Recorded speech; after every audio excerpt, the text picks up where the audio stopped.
이 시간 우리에게 주시는 하나님의 말씀을 함께 보도록 하겠습니다. 구약성경 창세기 15장 1절에서 7절까지의 말씀입니다. 구약성경 창세기 15장 1절에서 7절까지 말씀입니다. 구약성경 17쪽에 있는 하나님의 말씀을 제가 받들어 읽겠습니다. 이후에 여호와의 말씀이 환상 중에 아브라함에게 임하여 이르시되 아브라함아 두려워하지 말라. 나는 내 방패요 너의 지극히 큰 상급이니라. 아브라함이 이르되 주 여호와여 무엇을 내게 주시려 하나이까? 나는 자식이 없사오니 나의 상속자는 이 다메섹 사람 엘리에셀이니이다. 아브라함이 또 이르되 주께서 내게 씨를 주지 아니하셨으니 내 집에서 길린 자가 내 상속자가 될 것이니이다. 여호와의 말씀이 그에게 임하여 이르시되 그 사람이 내 상속자가 아니라 내 몸에서 날 자가 내 상속자가 되리라 하시고 그를 이끌고 밖으로 나가 이르시되 하늘을 우러러 무표를 셀 수 있나 보라. 또 그에게 이르시되 내 자손이 이와 같으리라. 아브라함이 여호와를 믿으니 여호와께서 이를 그의 의로 여기시고 또 그에게 이르시되 나는 이 땅을 내게 주어 소유를 삼게 하려고 너를 갈대아인의 우르에서 이끌어낸 여호와니라. 아멘. 대학에 입학한 아들에게 아버지가 약속을 했습니다. 너 졸업할 때 내가 차 한 대 선물로 주마. 졸업식 날이 되었습니다. 잔뜩 기대에 부풀어 있는 아들에게 아버지가 선물로 건네준 것은 성경책이 이쁘게 포장된 상자였습니다.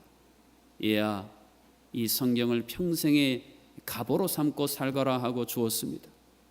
자신의 기대했던 것과는 다른 선물을 받아든 이 아들은 그 상자를 자신의 책상 한켠에 이렇게 밀쳐두고 속으로 불만이 보통이 아니었어요. 내가 졸업하면 차 사준다더니 아버지가 잊어버린 거야?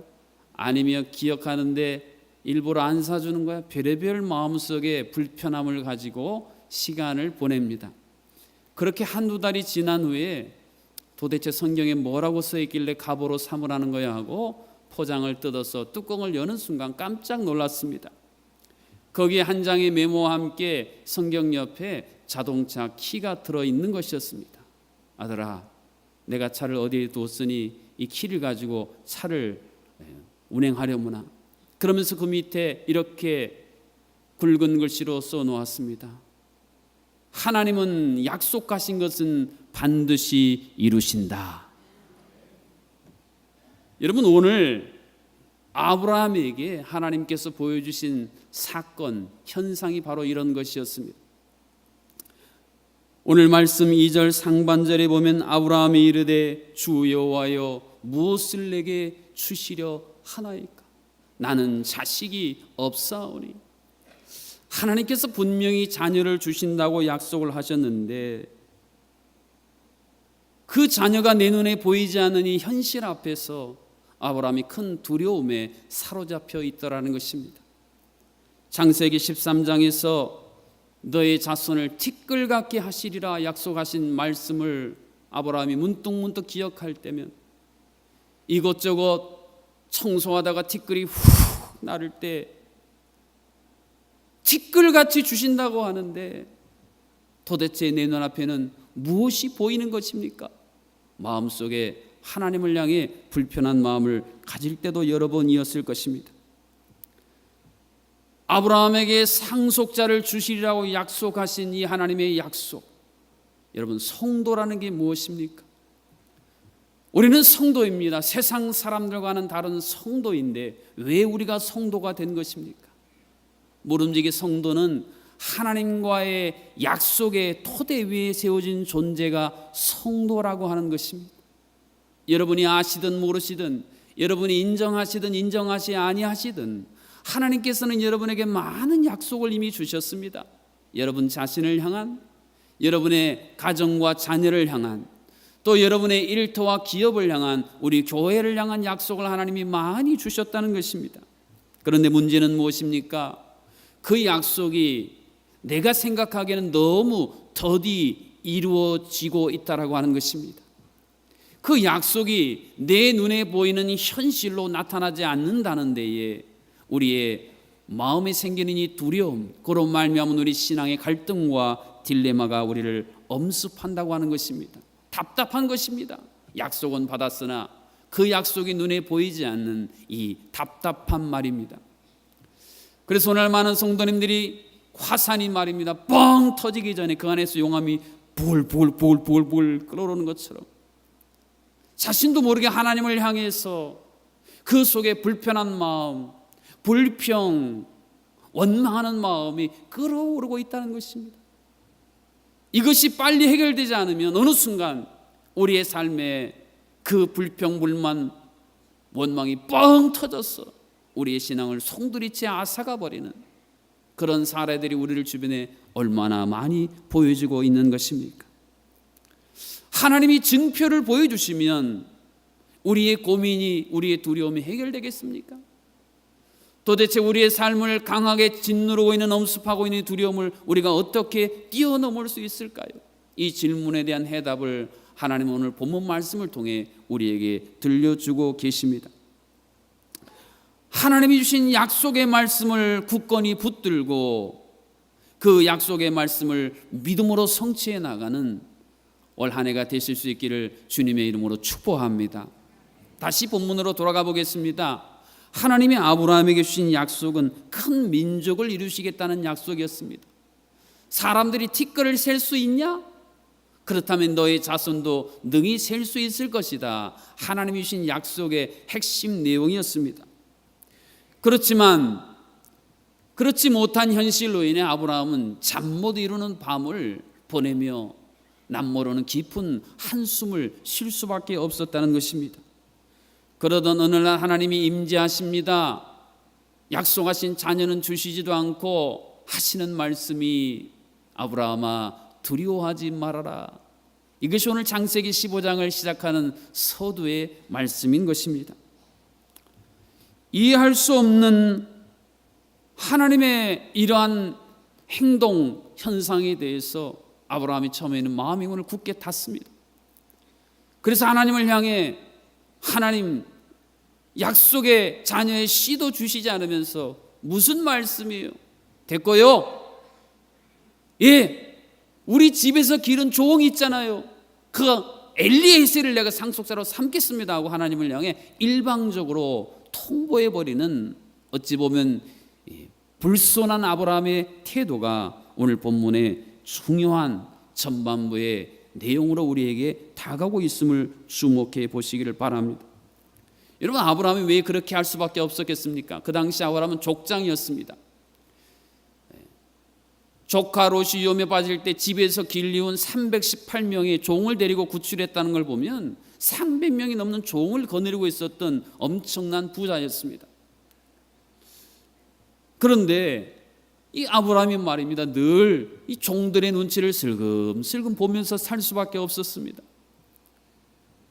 왜냐하면 그 당시에 사람들의 생각 속에는 이 자녀가 없다고 하는 것은 굉장히 치명적인 수치심이었습니다. 한 걸음 더 나아가서 자녀가 없다는 것은 하나님의 저주를 받은 하나의 징표처럼 여겨졌기 때문에 아브라함으로서는 상당히 당황스러운 현실일 수밖에 없었다고 하는 것입니다.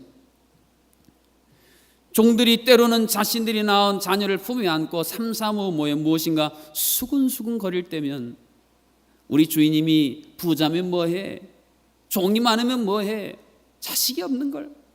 아마도 우리가 모르는 죄를 하나님께 범했을 거야. 그래서 하나님 저주받아서 저렇게 오랫동안 자식이 없어 사는 것이지. 이렇게 수근거리는 것만 같다. 덜컹덜컹 마음이 내려앉고 한편으로는 찢어지는 것 같은 고통을 느꼈을 것이 바로 아브라함의 상황이었던 것입니다. 그것뿐입니까?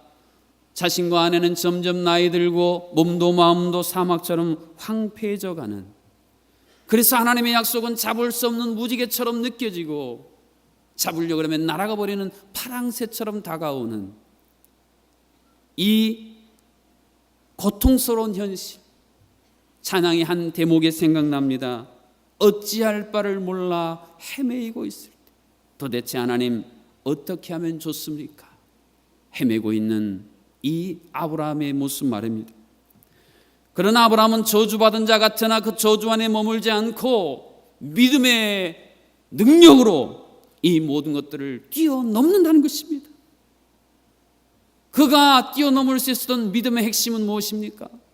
네가 지금 눈에 보이는 네 종의 엘리에셀이 아니라 너희들이 생각하기에 죽은 것 같은 너와 네 아내 사라에게서 날 눈에 보이지 않는 약속의 시인 이삭이 너희 진정한 상속자라고 하는 이 하나님의 말씀을 아브라함이 믿게 되었다라고 하는 것입니다. 현실로 보면 이해가 불가합니다. 현실로 이루어질 수 없을 것처럼 보이는 현실을 초월해야만 하는 사건입니다. 여러분, 이러한 믿음이 아브라함이 노력해서 저절로 생긴 게 아니라는 사실을 우리가 주목할 필요가 있습니다. 오늘 본문 5절 말씀에 보면 그를 이끌고 밖으로 나가 이르시되 하늘을 우러러 뭇별을 셀 수 있나 보라. 또 그에게 이르시되 내 자손이 이와 같으리라. 하나님이 아브라함에게 찾아오셨다고 하는 중요한 사실을 우리에게 말씀을 해주고 있습니다. 한번 따라해 보실까요? 하나님은 찾아오십니다. 하나님이 우리에게 찾아오시기 때문에 우리가 소망이 있는 것입니다. 우리의 삶이 아무리 절대 절망의 골짜기에 있을지라도 하나님이 찾아오시는 하나님이시기 때문에 우리는 다시 일어설 수 있는 것입니다. 하나님이 찾아오셔서 뭐 하고 계십니까? 아브라함을 여러분 설득하고 계세요. 여러분, 얼마나 놀라운 일입니까? 하나님이요 일방적으로 강요하지 않으세요. 하나님이 지금 조곤조곤 설명하시며 설득하고 계시다는 것입니다. 저 하늘의 별을 보며 마음에 다가오도록 설득하고 계세요. 아브라함아, 저 하늘의 별을 보아라. 그 당시에는 하늘의 별이 꽉 차지 않았겠어요? 네 자손이 저와 같을 것이야. 이런 하나님의 설득하심으로 말미암아 닫혀진 아브라함의 마음의 문이 열리기 시작한 것입니다. 꽁꽁 얼어붙었던 아브라함의 마음과 생각이 녹아지기 시작한 것입니다. 여러분, 지난 토요일 전날인 목요일 금요일 눈이 많이 와가지고 길이 꽁꽁 얼어붙지 않았습니까? 다니실 때 얼마나 힘들고 조마조마하셨어요. 주일까지 저렇게 길이 얼으면 어떻게 하나님 기도했는데 토요일이 되니까 순식간에 얼어붙은 길들이 쫙 녹아서 주일날 예배 오시는데 불편함이 없지 않았습니까? 하나님께서 꽁꽁 얼어붙어 있는 아브라함의 삶과 마음과 생각을 말입니다, 강력한 믿음의 불을 붙이셔서 지금 녹이고 계시는 이 하나님의 손길을 우리가 주목해 볼 필요가 있습니다. 제 아무리 강한 두려움이 우리를 짓누르고 제 아무리 큰 절망이 우리의 삶을 묶는다 할지라도 하나님이 봄날의 새로운 생기를 불어넣으시면 우리 얼어붙은 모든 삶도, 우리의 마음도 생각도 가정도 우리 일터도 녹아 봄날을 맞이할 수 있다는 사실을 하나님이 우리에게 친히 보여주고 계신 것입니다. 더 놀라운 사실은 오늘 본문 6절 말씀해 보니까 아브라함이 여호와를 믿으니 여호와께서 이를 그의 의로 여기셨다라는 대목입니다.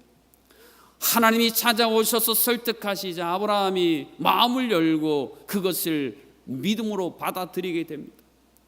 이런 아브라함의 결단에 대해서 하나님이 의로 여겨주셨다라고 말씀하고 있는 것입니다.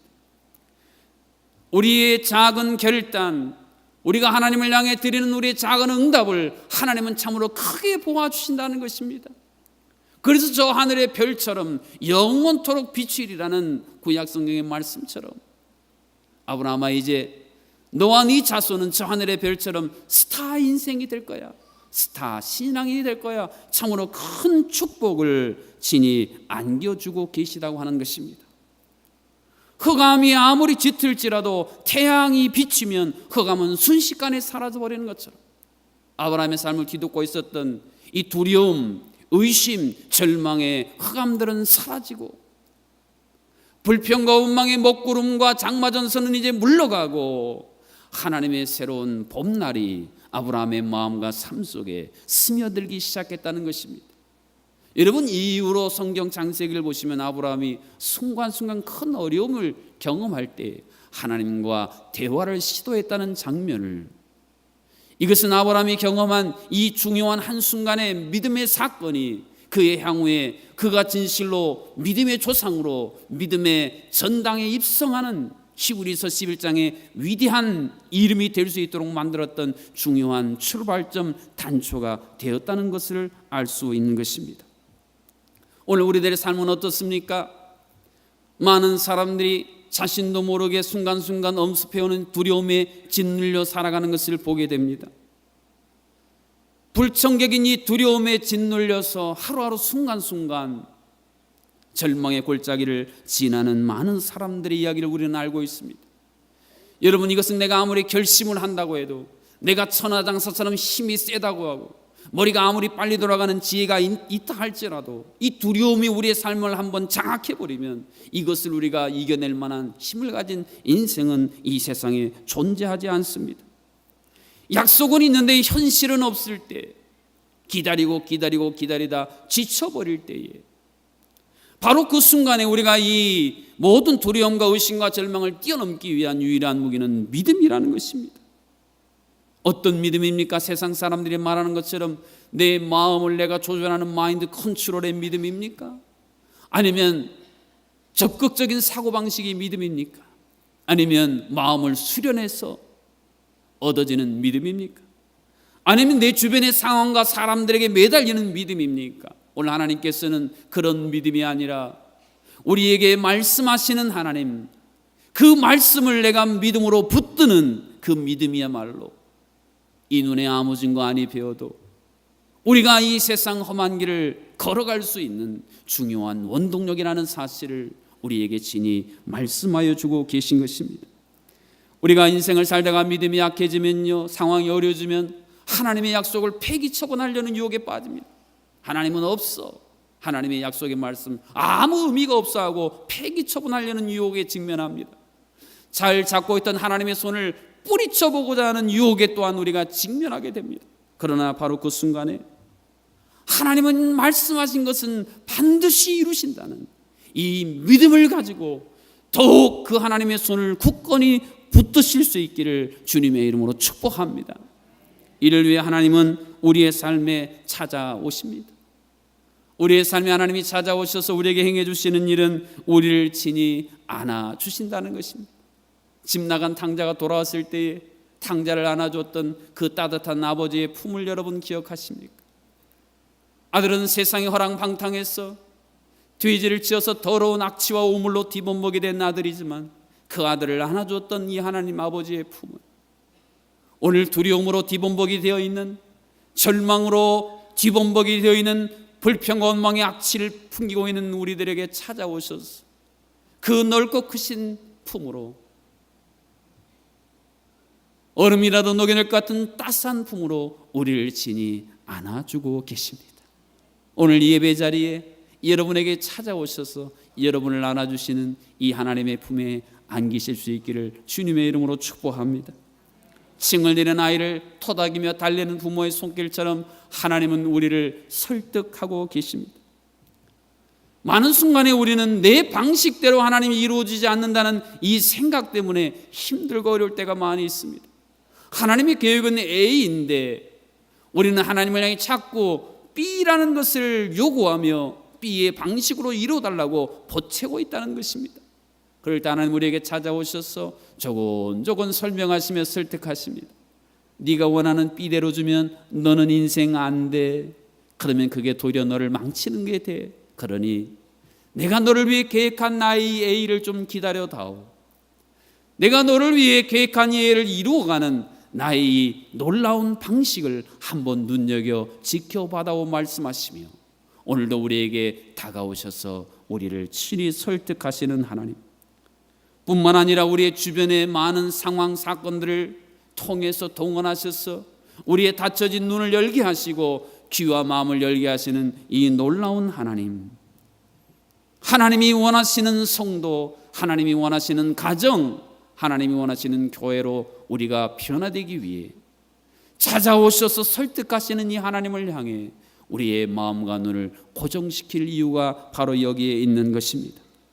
오늘 본문 7절 말씀에 보면 나는 이 땅을 내게 주어 소유를 삼게 하려고 너를 갈대아인의 우르에서 이끌어낸 여호와라라고 하나님이 자신을 소개하고 있습니다. 하나님 우리에게 소유를 주시는 하나님, 다른 말로 상속자의 권세를 주시는 하나님이시라는 것입니다. 사랑하는 성도 여러분, 여러분의 마음속에 삶 속에 끓어오르는 이 활화산 같은 이 두려움과 의심과 원망과 불평을 어떻게 사화산으로 더 이상 인생에서 여러분을 파멸시킬 수 없는, 완전히 그것을 속에 눌러버릴 수 있겠습니까? 오직 믿음입니다. 하나님이 약속하신 것은 반드시 이루신다는 이 믿음을 붙들어야 두려움과 절망은 사라지고 우리의 삶에 진정한 하늘의 평강이 넘치게 되어질 것입니다.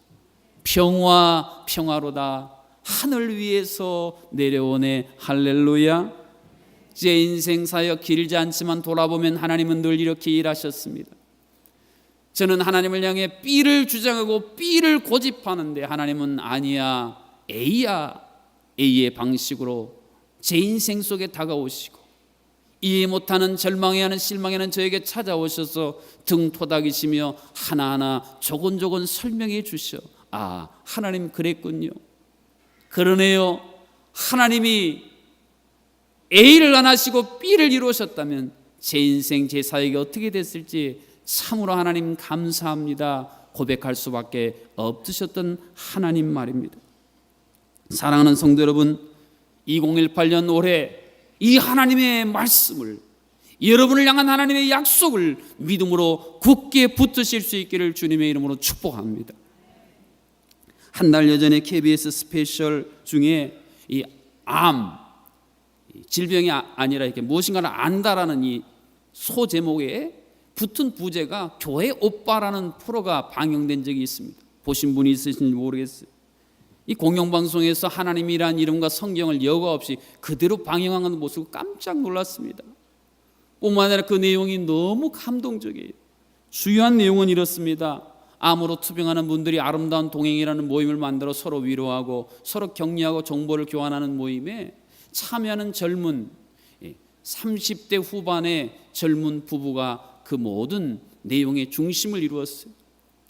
이 남편이 건강했다가 37세의 대장암 이 사기 판정을 받고 큰 수술을 하고 항암을 마치자마자 아내가 이번에는 혈액암 사기라는 진단을 받고 아내도 큰 수술을 하고 항암을 겪는 2년여간의 질병과의 투쟁과 극복에 관한 아름다운 이야기였습니다.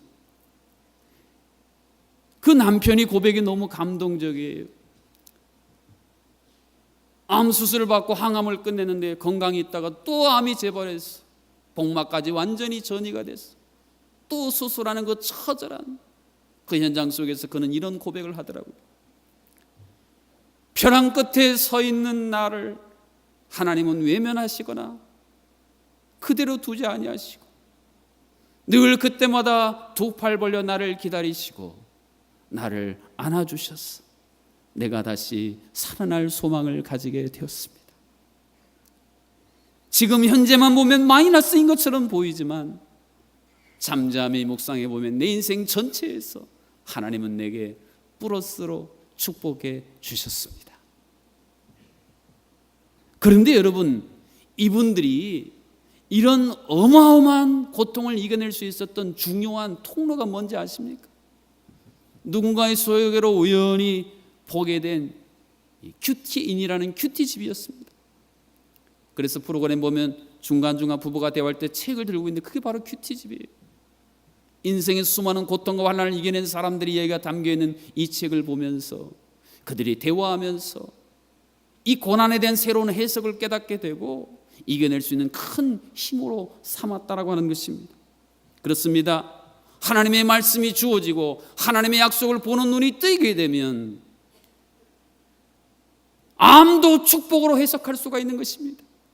사망의 음침한 골짜기를 우리가 한 번, 두 번, 세 번, 네 번 통과한다 할지라도 하나님을 향한 우리의 손길을 놓지 아니하고 이 고난 때문에 우리의 믿음은 더욱 견고해졌습니다. 이 고난과 죽음도 하나님을 향한 우리의 소망의 손을 뿌리칠 수 없을 것입니다. 이런 놀라운 믿음의 고백을 행할 수 있게 만들었다고 하는 것입니다. 사랑하는 성도 여러분, 이런 믿음을 한번 갈망해 보시면 어떻겠습니까?